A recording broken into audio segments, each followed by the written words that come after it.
Don't I can't hate हिम. कारण दीक्षाने डोळे बंद केले तसे तिच्या डोळ्यातले अश्रू गालांवर उघळले. आय लव्ह यू दक्ष.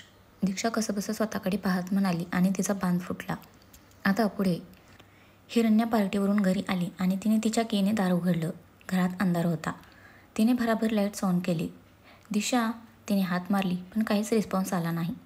तिने किचनमध्ये नजर फिरवली. दीक्षा तिथेही नव्हती. किधर खो गई. हिरण्याने काळजीने दीक्षाच्या रूममध्ये आली आणि तिने लाईट्स ऑन केले. रूममध्ये दीक्षा दिसली नाही. तसं तिने बाथरूममध्येही चेक केलं. दीक्षाला फोन लावणार तोच तिचं बाहेर बाल्कनीत लक्ष केलं आणि ती ताडकन तिकडे गेली. दीक्षा तिच्या बाल्कनीतून बाहेर पाहत उभी होती. चेहरा उतरला होता. रडून डोळे सुजले होते. दिशा. हिरण्याने घाबरून तिला हलवलं. हं.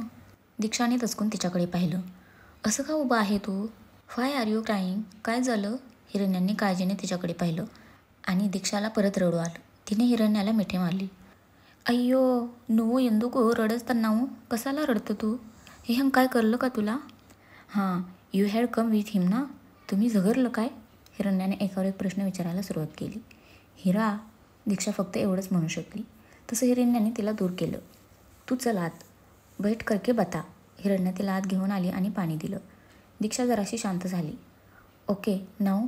हिरण्याने विचारलं तशी तिने हो मध्ये मान हलवली. अब बता. काय झालं. I love him Hira. I love Daksh. दीक्षाने नाक वर ओढत हिरण्याकडे पाहिलं. अय्यो मिरेम चप्पू तुन्नारो. क्या बात करती. नेनू चाला संतोष अंगावून ना. I am so happy. हिरण्याने आनंदात तिला मिठी मारली. दीक्षाचा चेहरा पडलेलाच होता. दिशा काय झालं. Are you not happy. तो प्रेमम करलं हंकवर. पण मग एवढे सॅड का. You should be dancing and singing ना.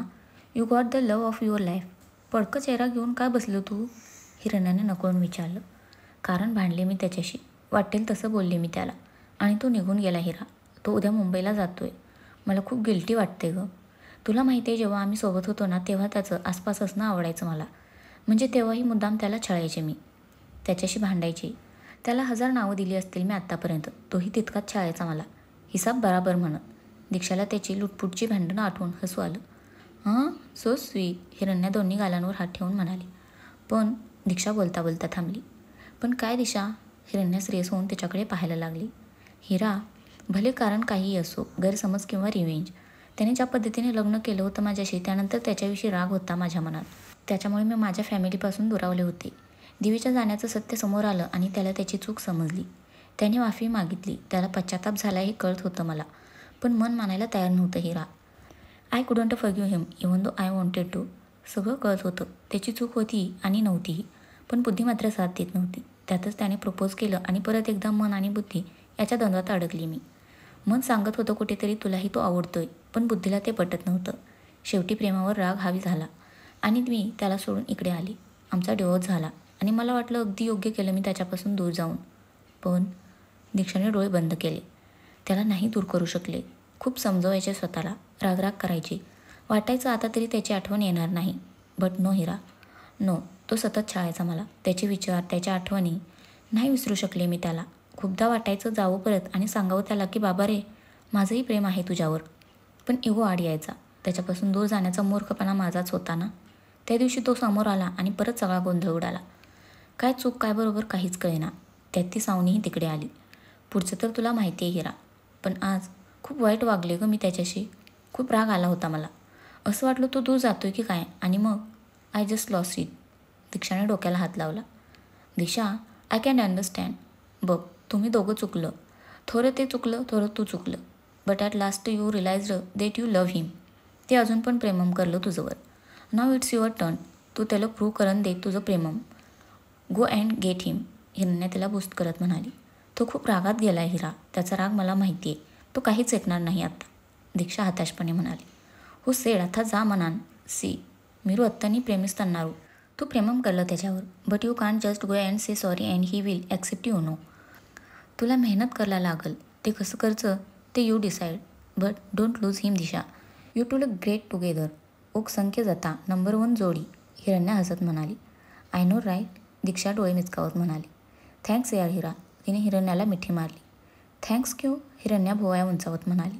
ऐसेही. दीक्षा हसली. दुष्ट दक्ष, आता तुला सोडत नसते मी, बघच तू. दीक्षा मोबाईलमध्ये त्याचा फोटो पाहत म्हणाली. All the best. तू कुछ खाई नाही ना? मी कुछ बनाती. हिरण्या किचनमध्ये गेली. दीक्षा मात्र आता काय करता येईल याचा विचार करत तिकडेच बसून होती. यापुढे तिला नीट विचार करूनच पाऊल उचलायला लागणार होती. दक्षवरचं प्रेम तर रिअलाईज झालं होतं, पण त्याच्यापर्यंत ते पोहोचवणं, तेही तर खास असायला हवं होतं. ती विचार करत असताना तिचा फोन वाजला. दर्शनचं नाव पाहून तिने स्वतःला नॉर्मल केलं आणि कॉल रिसीव्ह केला. हॅलो, दीक्षा म्हणाली. दिशू, कशी आहेस? दर्शनने विचारलं. ठीक आहे दादा, तू कसा आहेस? आणि बाकी सगळे? आम्ही ठीक आहोत. दीक्षा, तू मुंबईला कधी येणार आहेस? आय मीन, काही प्लॅन्स आहेत का? दर्शन तिचा अंदाज घेत होता. माहीत नाही दादा, म्हणजे यू नो ना सध्या कामं किती आहेत ते. पण अचानक मी तिकडे यावं असं का वाटतंय तुम्हाला? दीक्षा जरा तिरकसपणे म्हणाली. हे बघ, जरा स्पष्टच बोलतो आता. तुझा डिवोर्स होऊन 2 वर्ष झाली आहेत. मला वाटते आम्ही तुला पुरेसा वेळ दिला आहे त्या सगळ्यातून सावरायला. पण आता आम्हा सगळ्यांना असं वाटते की तू दुसऱ्या लग्नाचा विचार करावास. किती दिवस अशी पळत राहणार आहेस? दर्शन जरबेने म्हणाला. दादा प्लीज, का फोर्स करताय तुम्ही मला? दीक्षा वैतागली. फोर्स? आम्हाला तुझी काळजी आहे म्हणून हे सगळं करतोय दिशू. तू याला फोर्स करणं म्हणतेस? किती दिवस अडकायचं एखाद्या गोष्टीत? काही लिमिट आहे की नाही त्याला? ते काही नाही. संजू आत्याने चांगलं स्थळ सुचवलंय. मुलगा चांगला आहे, पगार वगैरे पण सगळं व्यवस्थित आहे. तुला कधी वेळ आहे ते सांग, त्याप्रमाणे पुढचे प्रोग्राम्स ठरवायचेत. अच्छा, म्हणजे सगळं परस्पर ठरवूनच मला कॉल केला आहेस का तू? म्हणजे एकदा मुलगा बघ आणि बोहल्यावर चढ, बरोबर ना दादा? मग मीही जरा स्पष्टच बोलते. माझ्या आयुष्याचे निर्णय यापुढे मला कोणाच्याही इन्फ्लुअन्सखाली येऊन घ्यायचे नाहीत. तुम्हाला माझी काळजी आहे मान्य, पण मीही स्वतःची काळजी घेऊ शकते. आणि हो, मला नाही वेळ असले प्रोग्राम्स वगैरे करायला, दीक्षा स्पष्टपणे म्हणाली. तू जरा जास्तच बोलतेस असं नाही वाटत का तुला? बाय द वे, डीके ग्रुपने बेंगलोरमधली अजून एक कंपनी टेकओव्हर केली म्हणे. याचा अर्थ त्या नालायक माणसाचं तिकडे येणं जाणं असेलच आता. तू जरा सांभाळून राहा. होपफुली तो तशी हिंमत करणार नाही आता, पण जर केली ना तर मी त्याला. दर्शन बोलतच होता. दादा बास, प्रत्येक गोष्टीत दक्षलामध्ये आणायची गरज नाही आहे. आमच्यात जे झालं तो आमचा पर्सनल मॅटर आहे. आमचं आम्ही पाहून घेऊ. तुम्हाला इंटरफेअर करायची गरज नाही आहे त्यात. बोलून झालं असेल तर ठेवते फोन, कामं आहेत मला, दीक्षा तुटकपणे म्हणाली. दीक्षा तू. दर्शन बोलत होता की तिने कॉल कट केला आणि मोबाईल बेडवर फेकला. गेल्या 2 वर्षात तिच्या फॅमिलीने अनेक वेळा तिच्या लग्नाचा विषय काढला होता.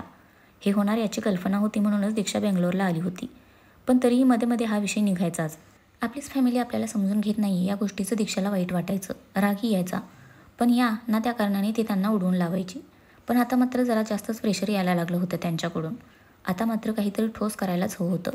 दीक्षाने खोल श्वास घेतला. दिशा, बाहेरून हिरण्या ओरडली. आले. दीक्षा मनाशी काही गोष्टी ठरवत बाहेर निघून गेली. दक्ष त्यांचं सामान पॅक करत होता. रागाच्या भरात तो दीक्षाला बरंच काही बोलला होता खरा, पण आता मात्र त्याला वाईट वाटत होतं. आपण एवढं सगळं बोलून बसलोय, पण ती काय करेल? येईल का परत? थांबवेल का आपल्याला जाण्यापासून? एक ना अनेक विचार त्याच्या डोक्यात पिंगा घालत होते. रूमचा दरवाजा नॉक झाला तसं त्याने जाऊन दार उघडलं. पॅकिंग झालं? कार्तिक आत आला. ऑलमोस्ट, दक्ष म्हणाला आणि त्याने बॅग बंद केली. सकाळी 10ची फ्लाईट आहे, कार्तिक म्हणाला. दक्ष बस इकडे. कार्तिकने त्याला सोफ्यावर बसायला लावलं. बोल, तुला नक्की परत जायचं आहे? कार्तिकने विचारलं. म्हणजे? दक्ष त्याच्याकडे पाहत होता. म्हणजे 2 वर्षांनी तुम्ही दोघे भेटलायत. या 2 वर्षामध्ये तुझी काय अवस्था झाली हे माझ्याशिवाय चांगलं कुणाला माहीत असेल. असं असताना आणि संधी मिळाली असताना. कार्तिक बोलत होता की दक्षने त्याला थांबवलं. मला कळते तुला काय म्हणायचं आहे. कार्तिक, माझं दीक्षावर खरंच खूप प्रेम आहे आणि कदाचित तिचंही आहे, पण सध्या तिच्यावर रागाचं अंमल आहे.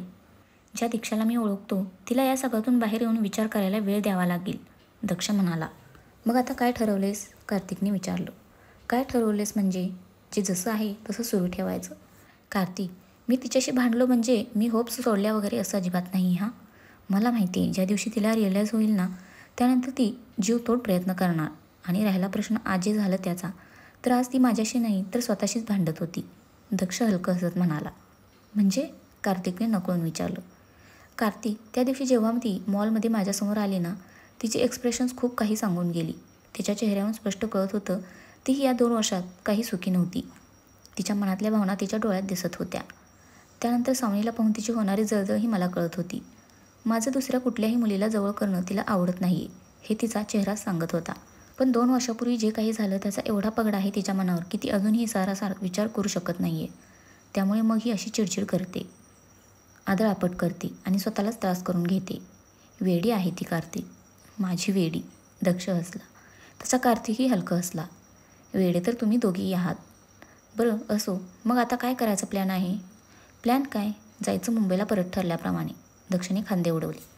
अरे पण भाई मेरे, तू चल ना, ट्रस्ट मी, होईल सगळं नीट. दक्ष त्याच्या खांद्यावर थोपटत म्हणाला. Okay, if you say so, Kartik म्हणाला आणि त्याच्या रूममध्ये निघून गेला. सगळं आवरून दक्ष बेडवर आडवा झाला. कार्तिकला जरी त्याने समजावलं असेल तरी दीक्षाचं बोलणं डोक्यातून जात नव्हतं. त्याला दुखावलं होतं तिने आज. जराशी धाकधुकी होतीच मनात. पण त्याच्याकडून त्याने क्लिअर केलं होतं सगळं, त्यामुळे आता दीक्षालाच निर्णय घ्यायचा होता. पण यावेळेस दक्षने ठाम निश्चय केला होता हुरळून न जाण्याचा. बराच वेळ तो जागा होता. शेवटी पहाटे कधीतरी त्याला झोप लागली. दीक्षाचीही तशीच काही अवस्था होती. रात्रभर तिला झोप लागली नव्हती. दक्ष सकाळी जाणं या विचाराने तिचं मन अस्वस्थ होत होतं. वाटत होतं असंच धावत जावं आणि त्याला थांबवावं. पण तिने सगळं कॉम्प्लिकेटेड करून ठेवलं होतं आणि तिलाच ते सॉर्ट आऊट करावं लागणार होतं. सोनिका, दक्ष, कार्तिक आणि दिव्याला सोडायला एअरपोर्टवर आली होती. दिव्या जरा शांतच होती.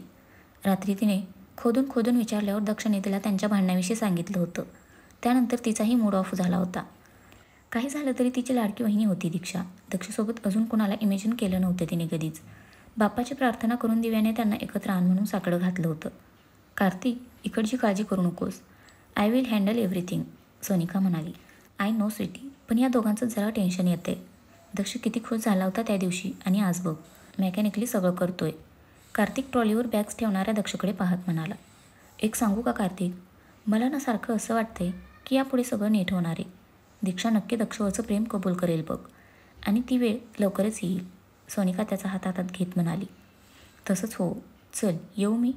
लव्ह यू स्वीट हार्ट, काळजी घे. कार्तिकने तिला मिठीत घेतलं आणि अलगद कपाळावर ओठ टेकवले.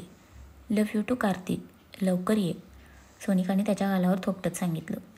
तिला बाय करून तिघे आत निघून गेले. दक्ष मुंबईला परतला. दुसऱ्या दिवसापासून त्याचं काम सुरू झालं. दिवसभर मीटिंग्स आणि कामात बिझी असल्यामुळे एवढं काही वाटायचं नाही, पण रात्री मात्र दीक्षाची आठवण त्याला छळायची. मग तो त्याचा मोबाईल आणि दीक्षाचा फोटो, वही पुराणा सिलसिला. आठवडा उलटून गेला होता दक्षला परत येऊन. तरीही दीक्षाने ना त्याला मेसेज केला होता ना कॉल. आतापर्यंत तर तिला रिअलाईज व्हायला हवं होतं ना, पण तिचा काहीच पत्ता नव्हता. नाही म्हणायला सोनिकाकडून त्याला तिच्याविषयी थोडंफार कळत होतं. काय चाललंय हो कार्तिक? टाईमलेस मिस होतातच कशा? How can we be so careless? आता काय उत्तर देऊ मी तिकडे मीटिंगमध्ये? DK ग्रुप ऑफ इंडस्ट्रीचं एक नाव आहे मार्केटमध्ये कार्तिक, आणि ती अशा क्षुल्लक कारणामुळे खराब झालेलं चालणार नाही मला. जे कुणी या प्रोजेक्टसाठी रिस्पॉन्सिबल आहेत त्यांची एक मीटिंग अरेंज कर. दक्षाचा मूड सकाळपासूनच खराब झाला होता. दक्ष, शांत हो प्लीज. हे बघ, आपल्या 2 प्रोजेक्टच्या टाईमलाईन्स मागे पुढे आहेत, त्यामुळे कदाचित टीमचं कन्फ्युजन झालं असेल. मी अनुपशी ऑलरेडी बोलतो याविषयी. तो आणि टीम एक्स्ट्रा एफर्ट्स घेत आहेत आपली चूक सुधारण्यासाठी. काम डाऊन, कार्तिक त्याला समजावत होता. मला कामात अशी हयगय केलेली आवडत नाही कार्तिक. हवं असेल तर टीम एक्सपांड कर, अजून एम्प्लॉईज हायर कर, पण परत अशी कंप्लेंट येता कामा नये, दक्ष म्हणाला. You are right. I think आपल्याला टीम वाढवावी लागणार आहे. अनुपवर खूप लोड येतोय.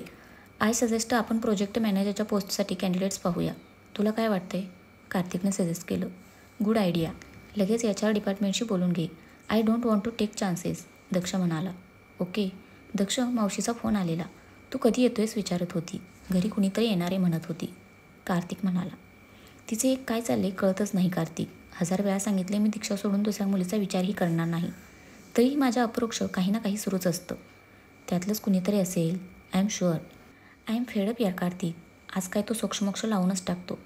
दक्ष चिडून जागेवरून उठला. दक्ष, जरा दमाने, कार्तिक काळजीने म्हणाला. बरं मी निघतो, काही असेल तर कॉल कर. ओके, कार्तिक म्हणाला तसा दक्ष घरी निघून गेला. दक्ष घरी आला तेव्हा दिव्या हॉलमध्ये बसली होती. हाय दादा, आलास तू? तिने स्माईल दिली. एक ना दादा, माझी मैत्रीण दिव्या, दक्षने तिला अडवलं. Please not now, I am tired. आधीच डोक्याला ताप कमी आहे का, की आता तुझी बडबड ऐकायची आहे? जरा वेळ शांत राहू देत मला. एक कॉफी पाठव वर, दक्ष वैतागत म्हणाला आणि रूममध्ये निघून गेला. दक्ष फ्रेश होऊन आला आणि त्याने लॅपटॉप ऑन केला. मेल्स चेक करत असताना रूममध्ये कुणाची तरी चाहूल लागली. कॉफी, आवाज आला तसं दक्षने चमकून वर पाहिलं. तू? त्याचे डोळे आणि तोंड उघडच राहिलं. समोर ती मस्तपैकी हसत उभी होती. तर फ्रेंड्स, आजचा भाग कसा वाटला नक्की कमेंट करून सांगा. धन्यवाद.